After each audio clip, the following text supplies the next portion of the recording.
এডমিশনের অন্যতম একটা গুরুত্বপূর্ণ টপিক হচ্ছে কমপ্লিমেন্ট। তো এই কমপ্লিমেন্ট নিয়ে আমরা আজকে আলোচনা করব।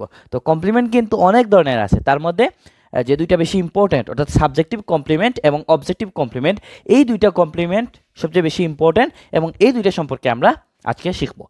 তো দেখো সাবজেক্টিভ কমপ্লিমেন্ট বিষয়টা কি, এটা এক্সাম্পল দেখো, আই এম এ স্টুডেন্ট এবং আই হ্যাভ এ কাউ, এখানে দুইটা সেন্টেন্স দেওয়া আছে। তো এই দুইটা সেন্টেন্সের থেকে আমরা কি বের করবো, সাবজেক্টিভ কমপ্লিমেন্ট কিভাবে ধরতে হয় বা সাবজেক্টিভ কমপ্লিমেন্ট বিষয়টা কি এটা শিখবো। দেখো আই এম এ স্টুডেন্ট, এখানে আমরা যদি বলি এটা হচ্ছে সাবজেক্ট, এটা হচ্ছে ভার্ব, এম হচ্ছে ভার্ব, এবং ভার্বের পরে যে ফ্রেজ আছে বা যে শব্দটা আছে, এই শব্দটা বা এই ফ্রেজটা, এই যে এ স্টুডেন্ট আছে, এই স্টুডেন্টটা কমপ্লিমেন্ট কিনা এটা কিভাবে বুঝবো, অর্থাৎ ভার্বের পরে কমপ্লিমেন্ট বসে, এখন এই ভার্বের পরে কমপ্লিমেন্ট বসছে কিনা, ভার্বের পরে বসলেই যে কমপ্লিমেন্ট হয়ে যাবে ব্যাপারটা ওইরকম না। তো এটা কমপ্লিমেন্ট কি না এটা কীভাবে বুঝবো, এটা হচ্ছে কথা। তো কমপ্লিমেন্ট বোঝার জন্য দেখো এই যে এই স্টুডেন্ট মানে একজন ছাত্র। এখন দেখো তো এইটা কি করতেছে, সাবজেক্টকে মিন করতেছে কিনা, বা সাবজেক্ট যেটা ওইটাই মিন করতেছে কিনা, সেম জিনিস কিনা। এই স্টুডেন্ট মানে কে কে এই স্টুডেন্ট, আমি তো এই স্টুডেন্ট। তার মানে দেখো তো এই স্টুডেন্ট তারা কারে বুঝাইতেছে, আইরেই বুঝাইতেছে। তার মানে একই জিনিস, সাবজেক্ট যে জিনিস ওইটারই মিন করতেছে কিনা, একই জিনিসই তো মিন করতেছে। সাবজেক্ট আর এটা কি ভিন্ন জিনিস না, আমি তো এই স্টুডেন্ট। তাহলে দুইটা যেহেতু একই জিনিস, তার মানে এটাকে কি বলবো আমরা, এই স্টুডেন্টকে কমপ্লিমেন্ট বলবো। তার মানে কমপ্লিমেন্ট চেনার উপায় কি, যদি ভার্বের পরে যে শব্দ বা শব্দগুচ্ছ থাকবে এইটা যদি কি করে সাবজেক্টকে মিন করে, তাহলে এই কমপ্লিমেন্টটাকে কি বলবো, সাবজেক্টিভ কমপ্লিমেন্ট বলবো। যেমন এই স্টুডেন্ট মানে কি, আমিই তো এই স্টুডেন্ট। তাহলে দুইটা সেম জিনিস কিনা, সেম জিনিস তো, এই স্টুডেন্ট দ্বারা তো আমারই বুঝাইতেছে। তাহলে এটাকে কি বলবো আমরা, কমপ্লিমেন্ট বলবো। আশা করি বুঝতে পারছো। অন্যভাবে বলা যায়, দেখো I equals to a student লেখা যায় কিনা, এটা ইকুয়ালস টু লেখা যায় কিনা, দেখো তো I equals to a student লিখলে কি ভুল হবে, I equals to a student লিখলে কি ভুল হবে, আমিই তো স্টুডেন্ট, তাহলে এটা কি ভুল হবে না, এটা ইকুয়ালস টু লেখা যাইতেছে কিনা, সমান সমান লেখা যাইতেছে কিনা, যাইতেছে। তার মানে কি এটা কি হবে, এই স্টুডেন্ট যেটা ওইটা হয়ে যাবে কমপ্লিমেন্ট অর্থাৎ সাবজেক্টিভ কমপ্লিমেন্ট। যেহেতু সাবজেক্টের ইকুয়ালস টু লেখা যাইতেছে বা সাবজেক্টকে মিন করতেছে, সেই জন্য এটাকে কি বলবো আমরা, সাবজেক্টিভ কমপ্লিমেন্ট বলবো। এখন দেখো তো I have a cow, I have a cow, তাহলে এইটা হচ্ছে সাবজেক্ট, এইটা হচ্ছে ভার্ব। এখন বলতো ভার্বের পরে এই যে দুইটা শব্দ আছে বা ফ্রেজ আছে, এইটা কি আইকে মিন করতেছে, এ কাউ কি আইকে মিন করতেছে, বা আই আর এ কাউ কি সেম জিনিস, আমি কি একটা গরু, না আমি তো আর গরু না। তার মানে এটা কি কমপ্লিমেন্ট হওয়ার সুযোগ আছে না। আশা করি বুঝতে পারছো। দেখো এ কাউ আর আই তো একই জিনিস না, সেই জন্য এটা কমপ্লিমেন্ট হতে পারবে না। কিন্তু দেখো তো এ স্টুডেন্ট আর আই, আমি তো এই স্টুডেন্ট, একজন ছাত্র, তার মানে এটা সেম জিনিস, সেই জন্য এটা কমপ্লিমেন্ট। কিন্তু আমি আর একটা গরু তো সেম জিনিস না, তার মানে এটাকে কমপ্লিমেন্ট বলার কি নাই, সুযোগ নাই। আশা করি বুঝতে পারছো।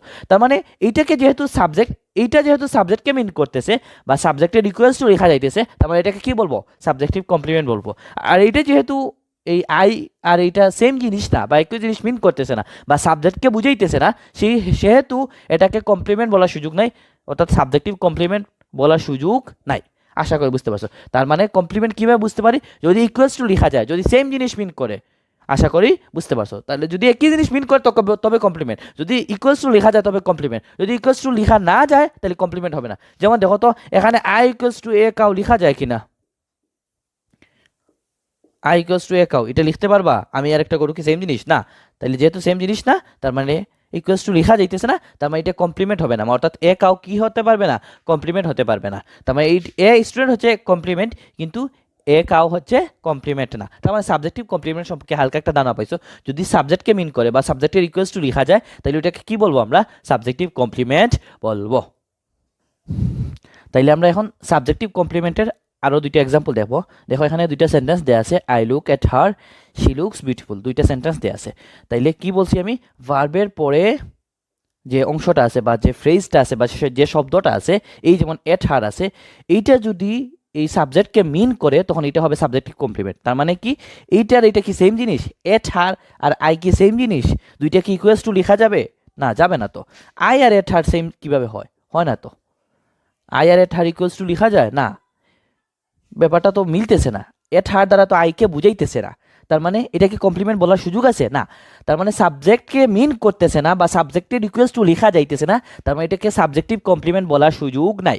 এখন দেখো তো এই এক্সাম্পলটা, শি লুকস বিউটিফুল, তাহলে এই যে বিউটিফুল ভার্বের পরে কমপ্লিমেন্ট বসতে পারে বা এটা কমপ্লিমেন্ট হইতে পারে। তো এই যে বিউটিফুল, এই বিউটিফুল দ্বারা সাবজেক্টকে মিন করে কিনা বা একই জিনিস বোঝায় কিনা। দেখো তো এই বিউটিফুল আর শি সেম জিনিস কিনা, সেই তো বিউটিফুল। তাহলে শি আর বিউটিফুল যদি আমি ইকুয়ালস টু লিখি বা একই জিনিস বলি তাহলে কি ভুল হবে? ভুল হবে না তো। আমি যদি বলি শি ইকুয়ালস টু বিউটিফুল তাহলে কি ভুল হবে? হবে না তো।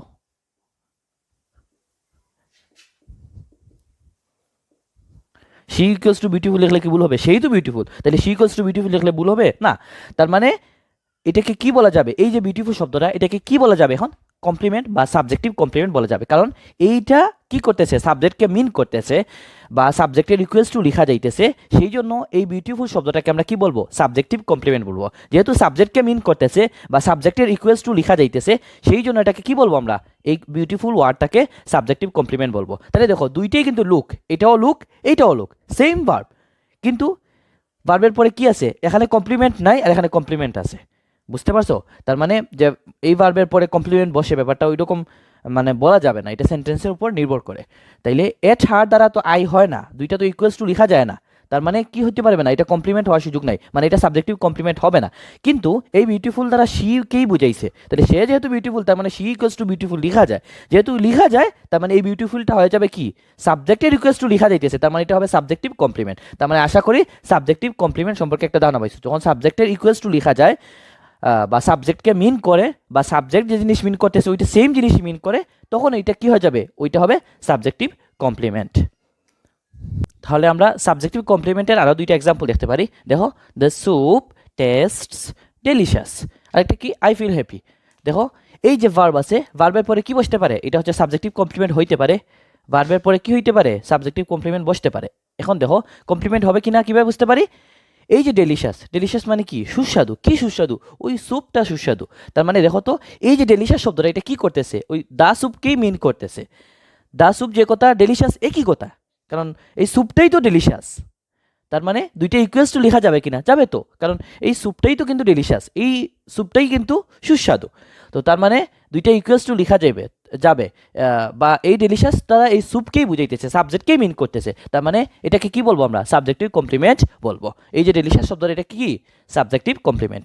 কীভাবে দেখো তো, আই ফিল হ্যাপি, এই যে হ্যাপি ভার্বের পরে এটা কমপ্লিমেন্ট হইতে পারে, মানে সাবজেক্টিভ কমপ্লিমেন্ট হইতে পারে। হ্যাপি দ্বারা কে হ্যাপি? ওই আমিই তো হ্যাপি।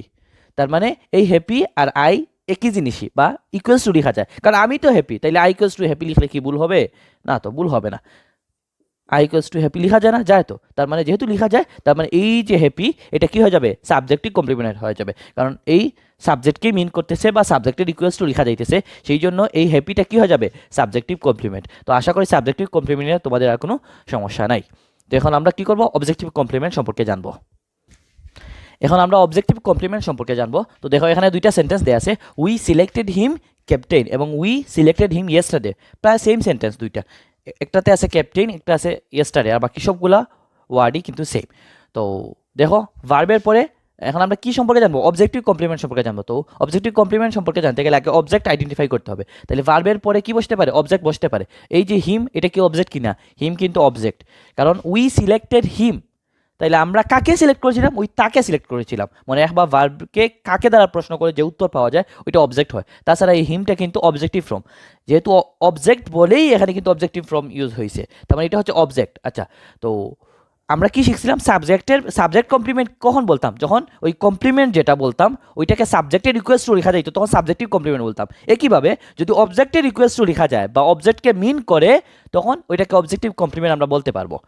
কিভাবে? দেখো, এটা হচ্ছে অবজেক্ট, অবজেক্টের পরে অবজেক্টিভ কমপ্লিমেন্ট বসতে পারে। তাইলে এই যে ক্যাপ্টেন, এটা অবজেক্টিভ কমপ্লিমেন্ট হইতে পারে। তো এটা অবজেক্টিভ কমপ্লিমেন্ট কিনা কীভাবে বুঝবো? যদি অবজেক্টকে মিন করে, তাহলে এই যে ক্যাপ্টেন, অবজেক্ট কোনটা? হিম হচ্ছে অবজেক্ট। তাহলে এই ক্যাপ্টেন দ্বারা কাকে মিন করতেছে, কাকে বুঝাইতেছে? ওই ক্যাপ্টেনটাকে, ওই হিমই তো ক্যাপ্টেন। আমরা তাকে ক্যাপ্টেন হিসাবে সিলেক্ট করলাম, তাহলে আমরা ক্যাপ্টেন নাকি সে ক্যাপ্টেন? ক্যাপ্টেন তো ওইটা। তার মানে এই ক্যাপ্টেন দ্বারা কারে মিন করতেছে? ওই হিমকে, অবজেক্টকে মিন করতেছে। যেহেতু এটা অবজেক্টকে মিন বুঝাইতেছে, তার মানে এটাকে আমরা, এই ক্যাপ্টেন শব্দটাকে আমরা কি বলবো? অবজেক্টিভ কমপ্লিমেন্ট বলবো। এখন দেখো তো দুইটার মধ্যে ইকুয়ালস টু লেখা যায় কিনা? হিম ইকুয়ালস টু ক্যাপ্টেন, আমরা তাকে ক্যাপ্টেন হিসাবে সিলেক্ট করলাম, তার মানে তো সেই ক্যাপ্টেন। তাইলে সে আর ক্যাপ্টেন ইকুয়ালস টু লিখলে কি ভুল হবে? না। তার মানে এই ক্যাপ্টেন শব্দটা কি? Objective complement. যেহেতু অবজেক্টের ইকুয়ালস টু লেখা যাইতেছে সেহেতু অবজেক্টিভ কমপ্লিমেন্ট। যদি সাবজেক্টের ইকুয়ালস টু লেখা যায় তাহলে সাবজেক্টিভ কমপ্লিমেন্ট, যদি অবজেক্টের ইকুয়ালস টু লেখা যায় তাহলে অবজেক্টিভ কমপ্লিমেন্ট। একইভাবে দেখো তো, উই সিলেক্টেড হিম ইয়েস্টারডে, তার মানে ভার্বের পরে এটা হচ্ছে অবজেক্ট। এখন দেখতে হবে অবজেক্টের পরে অবজেক্টিভ কমপ্লিমেন্ট বসতে পারে, তার মানে ইয়েস্টারডে শব্দটা কি হইতে পারে? অবজেক্টিভ কমপ্লিমেন্ট হইতে পারে। এখন কীভাবে বুঝবো অবজেক্টিভ কমপ্লিমেন্ট কিনা? যদি অবজেক্টকে মিন করে বা অবজেক্টের ইকুয়ালস টু লেখা যায়। এখন বলো তো, এই ইয়েস্টারডে আর হিম দুইটা কি সেম জিনিস? ইয়েস্টারডে দ্বারা তারা কি হিমকে বুঝাইতেছে? না। ইয়েস্টারডে মানে গতকালকে, এটা হিম মানে তো তাকে। দুইটা কি সেম জিনিস? না, না, হইতেছে না। তার মানে ইকুয়ালস টু লেখা যায় না। হিম আর ইয়েস্টারডে সেম ইকুয়ালস টু ওইভাবে তো লেখা যাবে না। যেহেতু যাবে না, তার মানে এই ইয়েস্টারডে শব্দটাকে কি বলার সুযোগ নাই? অবজেক্টিভ কমপ্লিমেন্ট বলার সুযোগ নাই। যেহেতু অবজেক্টের ইকুয়ালস টু লেখা যাইতেছে না, তার মানে অবজেক্টিভ কমপ্লিমেন্ট বলার সুযোগ নাই। কিন্তু এখানে ক্যাপ্টেন মানেই তো হিম, তাকে, সেই তো ক্যাপ্টেন। তার মানে যেহেতু ইকুয়ালস টু লেখা যাইতেছে সেহেতু এটা হবে কি? Objective complement. তার মানে যখন অবজেক্টের ইকুয়ালস টু লেখা যাবে তখন অবজেক্টিভ কমপ্লিমেন্ট, আর যদি অবজেক্টের ইকুয়ালস টু লেখা না যায় তাহলে অবজেক্টিভ কমপ্লিমেন্ট হবে না। আচ্ছা, আমরা আরও দুইটা এক্সাম্পল দেখতে পারি অবজেক্টিভ কমপ্লিমেন্টের। দেখো এখানে দুইটা সেন্টেন্স দেওয়া আছে। দে কল্ড মি জিনিয়াস এবং হি পেইন্টেড দ্য ওয়াল ব্ল্যাক। তাইলে অবজেক্টিভ কমপ্লিমেন্ট আইডেন্টিফাই করতে গেলে আগে অবজেক্ট চিনতে হবে। তাইলে ভার্বের পরে অবজেক্ট বসে। তাইলে ভার্ব কোথায় আছে? এই হচ্ছে ভার্ব। তাইলে ভার্বের পরে যে শব্দটা আছে ওইটা অবজেক্ট হইতে পারে। এই মিটা কি অবজেক্ট কিনা? ভার্বের পরে বসছে বলেই যে অবজেক্ট, ব্যাপারটা ওইরকম না। ভার্বের পরে অবজেক্ট বসতে পারে। তো এটা অবজেক্ট কিনা কীভাবে বুঝতে পারি? মি কোন ফর্ম? আই হচ্ছে সাবজেক্টিভ, মি হচ্ছে অবজেক্টিভ ফর্ম। তাহলে এখানে অবজেক্টের জায়গা বলেই অবজেক্টিভ ফর্ম বসছে, তার মানে এটা নিঃসন্দেহে অবজেক্ট। এই মিটা কি? একটা অবজেক্ট। তাছাড়াও বোঝা যায় কীভাবে? দে কল্ড মি, তারা আমাকে সম্বোধন করেছিল। কাকে সম্বোধন করেছিল বা কাকে ডেকেছিল? আমাকে। তাহলে কাকে এর উত্তর কি হয়? অবজেক্ট হয়। তার মানে এই মিটা কি হয়ে যাবে? অবজেক্ট হয়ে যাবে। আচ্ছা, তার মানে অবজেক্ট আমরা পাইলাম। এখন অবজেক্টিভ কমপ্লিমেন্টের জন্য অবজেক্ট বের করতে হয়। আমরা অবজেক্ট, এটা শিওর হয়ে গেছি যে এটা অবজেক্ট। হ্যাঁ, এখন দেখো অবজেক্টের পরে অবজেক্টিভ কমপ্লিমেন্ট বসতে পারে, তো এটা অবজেক্টিভ কমপ্লিমেন্ট কিনা? এই যে জিনিয়াস শব্দটা, এটা কিভাবে বুঝবো? তাইলে এই দেখো তো, জিনিয়াস কে? জিনিয়াস ওই মি তো জিনিয়াস, আমিই তো জিনিয়াস। মানে তারা আমাকে জিনিয়াস বলে ডাকতো বা জিনিয়াস বলে সম্বোধন করতো, ওই রকম। তাইলে জিনিয়াসটাকে ওই আমিই তো। তার মানে এই যে জিনিয়াস শব্দটা, এটা কারে মিন করতেছে? ওই অবজেক্টকেই বুঝাইতেছে। যেহেতু অবজেক্টকে বুঝাইতেছে তার মানে এটা অবজেক্টিভ কমপ্লিমেন্ট। তার মানে জিনিয়াস শব্দটা কি হয়ে যাবে? এখানে অবজেক্টিভ কমপ্লিমেন্ট হয়ে যাবে। অন্যভাবে বলতে পারো, এই মি ইকুয়ালস টু জিনিয়াস লেখা যায় কিনা? যায় তো, কারণ আমিই তো জিনিয়াস। তার মানে যেহেতু ইকুয়ালস টু লেখা যায়, তার মানে এই জিনিয়াসটাকে কি বলবো? অবজেক্টিভ কমপ্লিমেন্ট বলবো। যেহেতু অবজেক্টের ইকুয়ালস টু লেখা যাইতেছে সেহেতু এই জিনিয়াস শব্দটা কি? Objective complement. একইভাবে দেখো তো, he painted the wall black.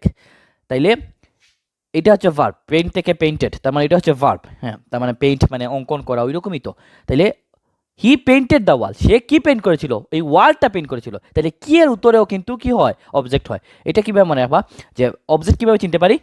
ভার্বের পরে অবজেক্ট বসতে পারে, তো অবজেক্ট কিনা এটা চিনার উপায় হচ্ছে ভার্বকে কি এবং কাকে দ্বারা প্রশ্ন করবো। যদি কি এবং কাকে এর উত্তর যেটা আসবে ওইটাই অবজেক্ট। আর যদি কি এবং কাকে উত্তর না হয় তাহলে ওইটা অবজেক্ট হবে না। তাইলে এখানে দেখো, হি পেইন্টেড দ্য ওয়াল, তাহলে সে কি পেইন্ট করেছিল? ওই ওয়ালটা পেইন্ট করেছিল। তার মানে এই ওয়ালটা বা এই দেয়ালটা কি হয়ে যাবে? এটা হচ্ছে অবজেক্ট। আচ্ছা, অবজেক্টের পরে অবজেক্টিভ কমপ্লিমেন্ট বসতে পারে, তার মানে এই যে ব্ল্যাক, এটা অবজেক্টিভ কমপ্লিমেন্ট হইতে পারে। এখন এটা অবজেক্টিভ কমপ্লিমেন্ট কিনা এটা কীভাবে বুঝবো? দেখো তো, এই ব্ল্যাক দ্বারা কি ব্ল্যাক? ওই ওয়ালটাই তো ব্ল্যাক। তার মানে দেখো তো, এই যে ব্ল্যাক দ্বারা কারে বুঝাইতেছে? ওই অবজেক্টকেই বুঝাইতেছে। যেহেতু অবজেক্টকে বুঝাইতেছে এই ব্ল্যাক দ্বারা, তার মানে এটা অবজেক্টিভ কমপ্লিমেন্ট। আশা করি বুঝতে পারছো। অন্যভাবে বলা যায় দুইটা ইকুয়ালস টু লেখা যায় কিনা? The wall equals to black, কারণ এই ওয়ালটাই তো ব্ল্যাক, আর তো কিছু ব্ল্যাক না। সে তো ব্ল্যাক না, ওই ওয়ালটাই তো ব্ল্যাক। তার মানে দেখো দুইটা ইকুয়ালস টু লেখা যাইতেছে। যেহেতু অবজেক্টের ইকুয়ালস টু লেখা যাইতেছে এই ব্ল্যাক শব্দটাকে, তার মানে এই ব্ল্যাকটাকে আমরা কি বলবো?